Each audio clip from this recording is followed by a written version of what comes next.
ಅಂಜನಾದ್ರಿ ಬೆಟ್ಟವು ಕರ್ನಾಟಕದ ಪ್ರಸಿದ್ಧ ಧಾರ್ಮಿಕ ಹಾಗೂ ಪ್ರವಾಸಿ ತಾಣಗಳಲ್ಲಿ ಒಂದು. ಇದು ಹಂಪಿ ಸಮೀಪದಲ್ಲಿದ್ದು ತುಂಗಭದ್ರಾ ನದಿ ದಡದ ಬಳಿ ಇದೆ.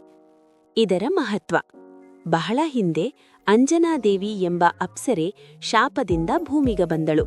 ಅವಳು ಕೇಶರಿ ಎಂಬ ವಾನರ ರಾಜನನ್ನು ವಿವಾಹವಾಗಿದ್ದರು. ಸಂತಾನಕ್ಕಾಗಿ ಅಂಜನಾದೇವಿ ಕಠಿಣ ತಪಸ್ಸು ಮಾಡಿದರು. ಆಕೆಯ ಭಕ್ತಿಗೆ ಮೆಚ್ಚಿದ ವಾಯುದೇವ ಆಶೀರ್ವದಿಸಿದರು. ಅದೇ ಸಮಯದಲ್ಲಿ ದಶರಥ ಯಾಗದ ಪ್ರಸಾದದ ಒಂದು ಭಾಗ ಅಂಜನಾದೇವಿಗೆ ತಲುಪಿತು ಎಂಬ ಪೌರಾಣಿಕ ನಂಬಿಕೆಯಿದೆ. ಈ ದಿವ್ಯ ಆಶೀರ್ವಾದದಿಂದ ಹನುಮಂತ ಜನಿಸಿದರು. ಈ ಬೆಟ್ಟವನ್ನು ಹನುಮಂತ ಜನ್ಮಸ್ಥಳ ಎಂದು ನಂಬಲಾಗುತ್ತದೆ. ಮೇಲ್ಭಾಗದಲ್ಲಿ ಆಂಜನೇಯ ಸ್ವಾಮಿ ದೇವಸ್ಥಾನವಿದೆ. ಭಕ್ತರು ಸಾವಿರಾರು ಮೆಟ್ಟಿಲುಗಳನ್ನು ಏರಿ ದೇವರ ದರ್ಶನ ಮಾಡುತ್ತಾರೆ.